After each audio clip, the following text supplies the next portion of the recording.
So I'm just going to go through kind of a lot of the things about marketing and sales. And obviously most people that get into doing things with microgreens fodder are doing it for their own use.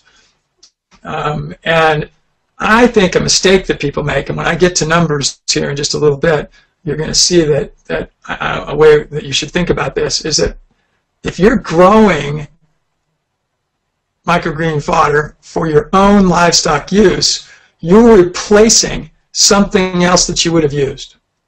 And therefore, the way you ought to be valuing that is how much are you replacing at the very least. So you should calculate the cost of what it was you were using that you're now replacing.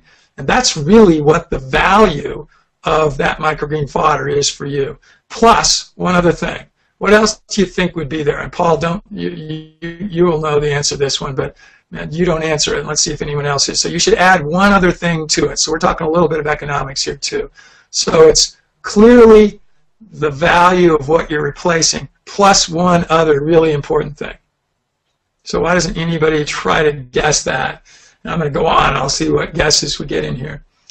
So as I say, you need to calculate that value because that's really your economics here if you're not selling it to someone else. If you're selling it to others, then you're going to sell it one of two ways. You're either going to sell it directly to consumers, to buyers that would be using it, or you're going to sell it wholesale. And as a matter of fact, we've done both over the time that we've been growing fodder. And anytime we can, we try to shorten the process, and we try to get directly to consumers if we possibly can. And because that way you can charge directly the cost that they would have paid anyway. But if there was a wholesaler in between, it means that you have to sell it to that wholesaler so they can make a profit also.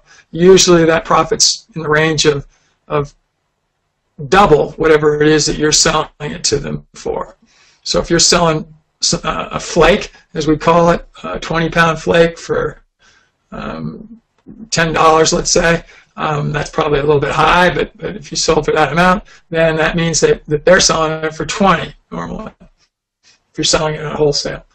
Then you need to decide, are you willing to deliver, or are you going to want people come to you? So again, trying to give you just a little education of all the things you need to think about as it relates to marketing and sales, because the decisions you make here are going to determine how you market and how you do advertising, and then ultimately the way you sell.